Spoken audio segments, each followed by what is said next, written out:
as you know, the United Nations Security Council has vowed to impose tougher sanctions on North Korea after it launched a long-range rocket in defiance of the Council itself.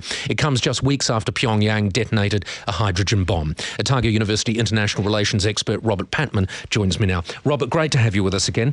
Good morning, Paul. How dangerous, in terms of world peace, how dangerous is potentially North Korea?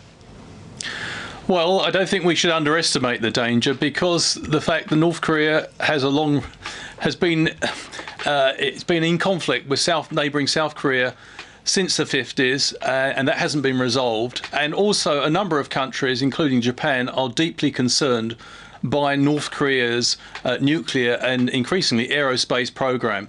And the United States also is worried, because North Korea has targeted the United States as an adversary, is worried about its growing missile capabilities. All right, now one of the things people have to understand, and you put it very well, the political legitimacy of Pyongyang is derived from their capacity to threaten others.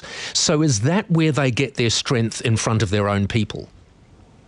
Well, we have to take into account it's got a young leader, 33-year-old Kim Jong-un, and he's tried to energize the program, the nuclear arms program that he inherited from his father, his late father. And I think it is part of, when you have a dictatorship, you have to show to your people that, you know, the sort of strong man complex, if you like, that you're doing the business internationally. And one thing that Kim Jong-un is keen to show is that he is successfully deterring what he sees as North Korea's enemies. And this means visible progress in the area of weapons of mass destruction. How can you increase sanctions on North Korea without just further hurting people on the street and arguably handing more fuel to Kim, the West against us? Well, there is a real danger in that. And also, of course, while the UN Security Council is united on the idea that North Korea should not have nuclear weapons, they are disunited on how far sanctions should go. For example, the UN Security Council at the moment would like China to implement the sanctions already in place. But China, although it agrees in principle with a non-nuclear North Korea, and in fact is extremely frustrated with the belligerent behaviour of the North Korean leadership, is reluctant to go down that route. Does Kim care what China thinks? Because I've always been of the view that, and I said it just now, that the secret here lies with China. But when the rubber hits the road, does Kim care what they think? I think ultimately, when it comes to regime survival, all dictators, although they engage in bluff, he will probably rhetorically indicate it doesn't make any difference what China says, and he's quite rude to China. But at the same time, his regime is critically dependent on China. China provides a life support system in terms of energy and food. I mean, North Korea struggles to feed itself.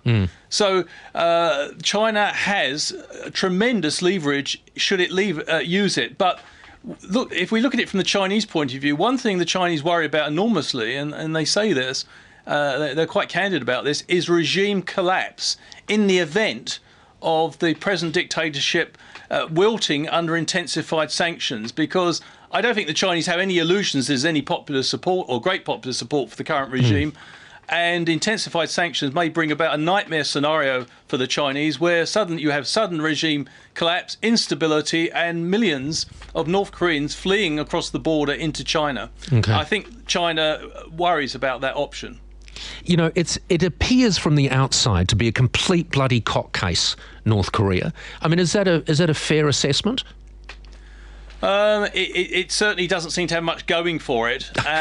But on the other hand, there are some promising developments. One of the interesting developments, Paul, is the fact that South Korea and China get on very well. And the South Korean leadership has established close political and more importantly, economic ties with China. And I think this recent test may be changing the terms by which China looks at this situation. It may think, and politics is often about choices between difficult options, it may think, on balance, China has more to gain now by putting pressure on the North Korean leadership than it previously had. Because, let's face it, if North Korea continues down its present path, South Korea is going to invest in a missile defence programme provided by the United States, and China does not want that and has made that quite clear. All right, China in the tent is where we want them, isn't it? Robert, thank you very much for joining us. Robert Patman, Otago University international relations expert. I mean, they're just loose cannons, aren't they? And Kim, what a crazy, deranged individual he is. What a complete bloody nutter he is.